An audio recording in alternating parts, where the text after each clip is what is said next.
Senhor Jesus, meus amados irmãos, Deus abençoe todos em Cristo Jesus. Muito bom estarmos juntos em mais uma oportunidade, em mais uma pré-aula. Desta feita, a lição de número 11, a santidade integral. Vamos ler aqui. Deus abençoe a sua vida em nome do Senhor Jesus. Se você puder comentar, interagir, compartilhar, se inscrever no nosso canal também do YouTube da DC Criciúma, para estarmos sempre ligadinhos e compartilhando as bênçãos do Senhor.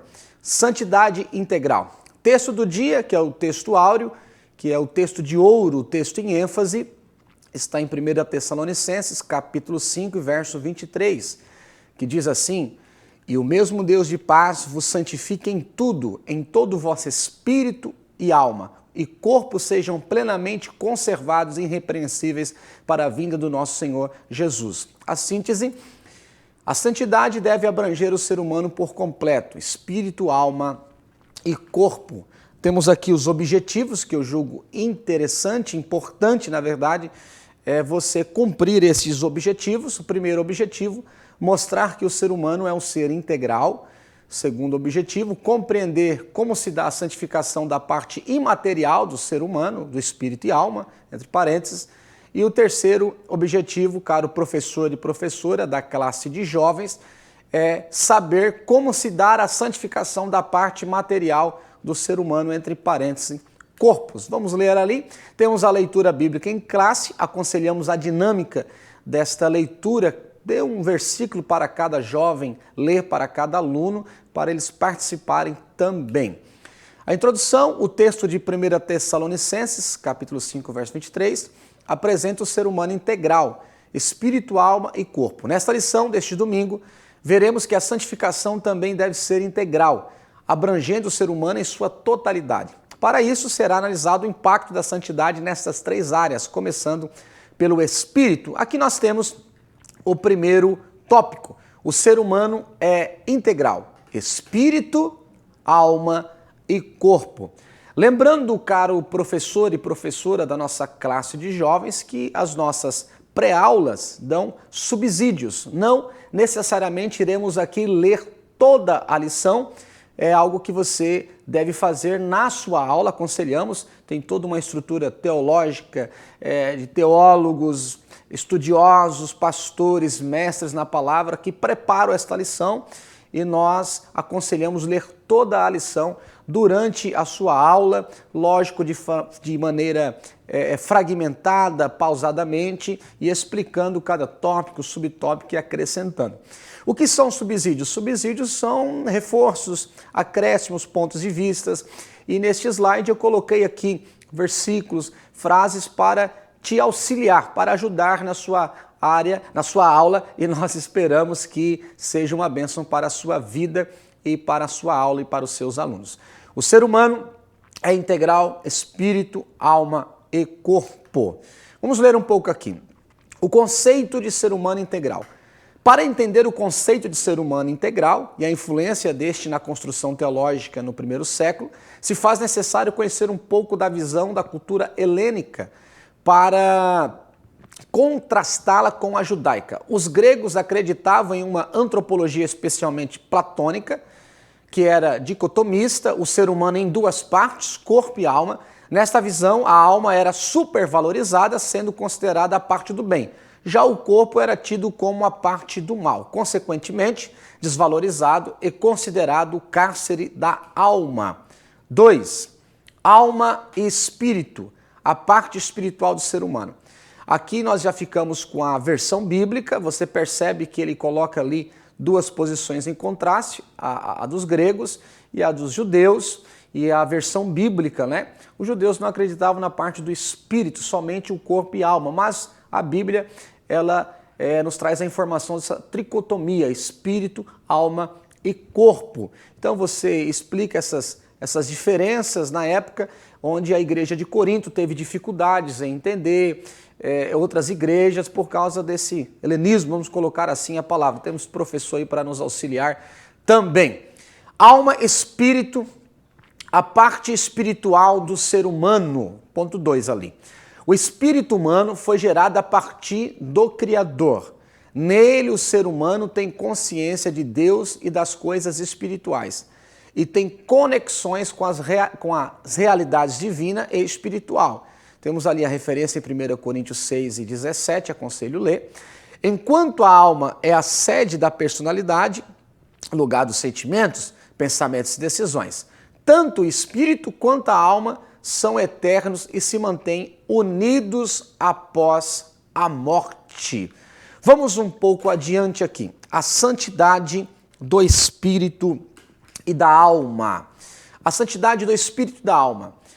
Cristo morreu na cruz para resgatar o ser humano em sua totalidade. O pensamento dualista grego levava as pessoas a não acreditarem na ressurreição do corpo. Por isso, os crentes de Corinto tiveram dúvidas em relação à ressurreição pregada por Paulo. Então, o apóstolo assevera que se esperarmos em Cristo só nesta vida, somos mais miseráveis de todos os homens. 1 Coríntios 15 e 19. Ele afirma a fé na ressurreição de Jesus, 1 Coríntios 15, do 20 ao 28, e Cristo ressuscitou também em corpo, alma e espírito. Então, um dos objetivos desta lição é você passar para os seus jovens esta ideia da tricotomia. Na verdade, alguém vai dizer que você está chovendo no molhado, que isso é o óbvio, mas o óbvio também em uma aula, no ensino, na pedagogia, ele precisa ser dito. Porque se ele não for dito e repetido, não é óbvio, só é óbvio porque ele é sempre ensinado, ele é sempre lembrado. Então nós temos espírito, alma e corpo. E a lição já nos ensinou que o espírito veio do Senhor, a alma, né, como nós dizemos, as faculdades da alma, onde moram os sentimentos, a nossa racionalidade também, e o nosso corpo, onde a Bíblia vai tratar ali uma santificação de forma integral. Esta lição, ela está levando os alunos a pensarem, a entenderem, a uma conquista de compreensão de que nós precisamos de uma santificação de forma integral. Não só se preocupar com um lado e desprezar o outro, não, ir por um extremo. Não. Deus não te chamou para ir para o extremo, Deus te chamou para ser integral, ser radical. Radical na nossa cultura soa como alguma coisa ultrapassada, cafona, mas na verdade radical também envolve a expressão integral, é aquele que tem raiz, é o tudo ou nada. Então o Senhor te chamou para viver de forma radical, de forma integral, tudo ou nada para Ele. Ser salvo não te custa nada, é pela graça, é pelo amor, é pelo sangue de Jesus, mas para você viver de forma santificada vai custar a sua vida, vai custar tudo que você tem, não vai custar só a tua fidelidade no dízimo, numa oferta, até porque algumas questões não são relevantes à salvação, são frutos de alguém que já está salvo. Então, meu amado professor, é muito importante nesta idade o jovem entender essa santificação, essa separação de corpo, alma e espírito. Vamos à frente aqui. A santificação do espírito. A santificação do espírito ocorre no momento da justificação e regeneração e se mantém contínua e progressiva de acordo com as experiências essencialmente do crente em Deus. A santificação da alma também está diretamente ligada à palavra de Deus, Tiago 1 e 21. Quando o crente ouve e cumpre a palavra de Deus, o seu espírito e alma são fortalecidos. Então, diante da consciência de que eu preciso santificar corpo, alma e espírito, já nasce a preocupação e o questionamento. Como santificar o espírito? Como santificar a alma? Conforme a lição e aqui as subsídios e as pontuações. Se santifica através da palavra de Deus, santifica através da oração, da consagração. Só de você estar em um culto, olha só que confortável, só de você estar em um culto, sair da sua casa e estar congregando com os irmãos, cultuando em um culto público e ouvindo uma palavra que seja bíblica, uma palavra de Deus, você está santificando a sua alma, está santificando o seu espírito. Por isso que nós aconselhamos o jovem, não estuda à noite, não trabalha à noite, não perca culto de ensinamento, não perca as reuniões da tua igreja, seja um crente assíduo nos cultos. Eu brinco com a juventude, seja fominha de culto, porque você não sabe ou talvez não tem noção do quanto você está fazendo bem. Você está santificando a sua alma. Em algumas ocasiões, a palavra de Deus é representada na tipologia da água, que limpa, que purifica, que santifica. Me lembro que quando a minha avó comprou aqueles bebedouros de barro e nós fomos já emocionados testar aquele bebedouro, não sei se os irmãos lembram, os irmãos mais velhos vão lembrar que a primeira saída de água ali, os primeiros copos de água, ele sai com gosto de barro. E eu disse para a minha avó, vó, está estragado isso aqui, vó, está saindo com gosto de barro. E ela começou a rir e disse, é assim mesmo, na medida que a água vai passando, o gosto de barro vai saindo. Então se eu aplicar isso, se eu fazer desse acontecimento e aplicar de uma forma, de uma visão meu Deus do céu, simbólica, da tipologia, vamos lá. Se eu aplicar isso, eu vou entender que a água é a palavra de Deus, que aquele barro é a minha velha criatura, aquele barro é as coisas que já foram mortas em Cristo Jesus, que eu tenho que vencer e mortificar a cada dia. E na medida que a água vai passando, o gosto de barro vai saindo. Na medida que a água vai passando, o velho homem vai morrendo. Então só de eu ouvir uma palavra, quanto mais estudar, pegar a Bíblia Sagrada, eu estou santificando o meu espírito.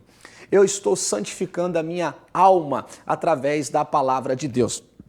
A santidade do corpo, vamos lá, dominando a concupiscência da carne. Ei, Jesus, hoje só palavra difícil, viu? 1 João 2,16, a concupiscência no sentido etimológico tem a sua origem do latim. Eu vou ler conforme está escrito ali, irmãos. Concupiscenses, é isso aí? Concupiscens, é isso aí. E significa o que tem forte desejo. A concupiscência da carne é a falta do domínio sobre os prazeres carnais. Romanos 7:18. Então o que é a concupiscência? São fortes desejos, desejos que não dá para frear, desejos que não dá para você dominar eles. Mas a Bíblia diz que Deus não permite tentação que a gente não possa suportar, mas na verdade a concupiscência ela tem um pouco de culpa de cada um de nós, porque ela só chega nesse nível se eu não dominar o que é para ser dominado.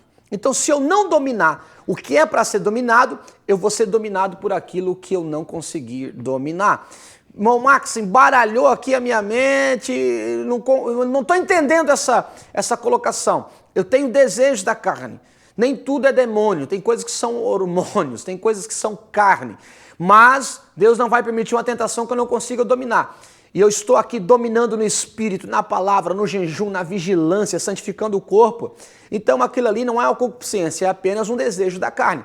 Quando se torna um desejo desenfreado, não é porque aquilo cresceu naturalmente dentro de mim, é porque eu dei lugar, eu dei vazão, é porque eu não dominei, eu não lutei. E aí quando chega nesse nível que quase que não dá para mais pegar as rédeas, tem um pouco de culpa minha sim, porque eu não santifiquei o meu corpo, aí se torna concupiscência. Vamos lá, dominando a concupiscência dos olhos. Os olhos são considerados as janelas da alma. Se controlados e conduzidos pelos interesses egoístas, pode levar o ser humano a uma cobiça desenfreada. Então, voltando ali na santificação do corpo, a santificação dos olhos. O que é santificação? É separação. Se todo mundo vê, eu não vou ver. Se todo mundo faz isso, eu não vou fazer. Porque aquilo que os olhos não veem, o coração não sente, não está na Bíblia, mas é uma grande verdade. Talvez é um extra bíblico que não é antibíblico. Então assim, quando Moisés foi subir ao monte, me veio aqui na memória neste momento, não está no meu esboço, nas minhas anotações, quando Moisés foi subir ao monte para ver a glória de Deus, Deus falou, Moisés, coloca limite no monte, entre você e o povo, entre eu e o povo, coloca limite aí, Moisés.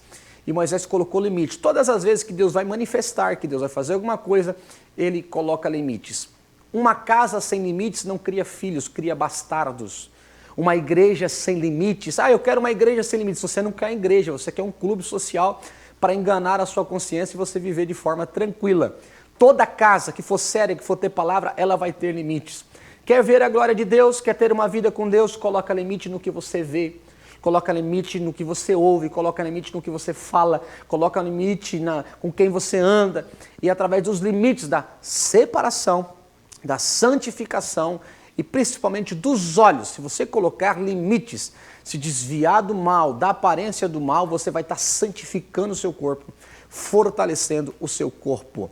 Dominando a soberba da vida. Vamos ler ali. Aqueles que não têm temor de Deus buscam erradamente a ostentação a qualquer preço e acabam renunciando à prática da honestidade e dos valores divinos. Um dos tópicos importantes desta lição, na santificação do corpo, é dominando os desejos, dominando a concupiscência dos olhos e também dominando a soberba da vida, guardando o teu coração. Sobre tudo o que deve guardar, guarda o teu coração. Senão, meu irmão, a ganância, a ambição, a soberba vai tomar conta do seu coração. E quando isso toma conta do seu coração, você não mais cumpre ali a palavra de Deus e você quer ostentar a qualquer custo, quer evoluir a qualquer custo. E quando alguém quer evoluir a qualquer custo, uma hora vai descumprir a palavra de Deus, porque não vai pensar duas vezes em dar um calote, não vai pensar duas vezes em fazer um ato ali desonesto, em defraudar alguém, não, porque ele quer vencer, mas não quer vencer pela palavra de Deus, quer vencer segundo a soberba da vida. E isso é perigoso, é perigoso. E existem muitos casos de pessoas, de países que venceram, são países dos sonhos, mas porque destruíram os sonhos de outros países. Já parou para pensar nisso? Ah, lá é o país do sonho, mas vai ver a origem. Para ser o país do sonho, destruir o sonho de outros países. Isso aí no juízo final pode ter certeza que Deus vai prestar conta. Mais vale você dominar, santificar o corpo, santificar as suas vontades e vencer e progredir e prosperar e avançar segundo a palavra de Deus. Então, o texto-chave ali da nossa lição, que o próprio Deus de paz vos santifique completamente e o vosso espírito, alma e corpo sejam plenamente conservados e irrepreensíveis para a vinda do nosso Senhor Jesus Cristo.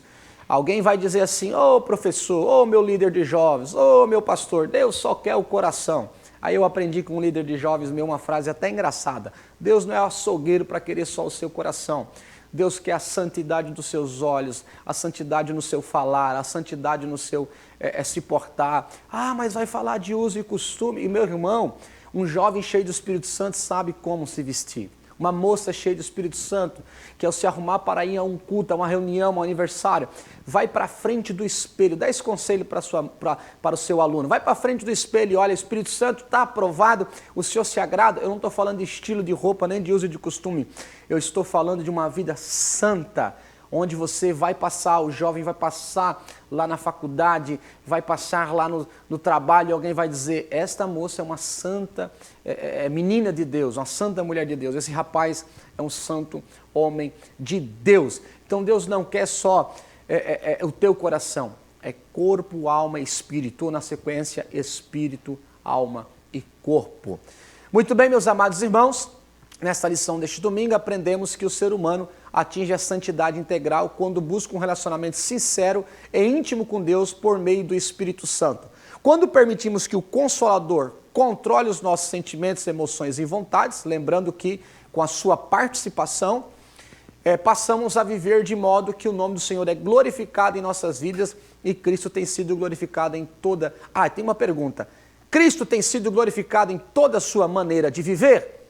Então a lição ela termina em forma pedagógica com uma pergunta para refletirmos. Cristo tem sido glorificado? Aquele exemplo que eu dei, um dos exemplos que eu dei da roupa, de se vestir. Jesus vai ser glorificado do jeito que eu falo? As palavras que saem da minha boca, será que saem palavras de bênçãos ou de maldição? Ou chocarrice? Será que lá no serviço saem palavras torpes? Será que no trânsito eu falo palavrão? Em cada ação, Cristo está sendo glorificado? Se não está sendo glorificado, meu irmão, então comece a glorificar o Senhor e se santificar. Professor, que Deus abençoe a sua vida em nome do Senhor Jesus. Deus abençoe a sua aula, é o nosso desejo aqui da Assembleia de Deus de Criciúma, Santa Catarina. Que Deus abençoe em nome de Jesus.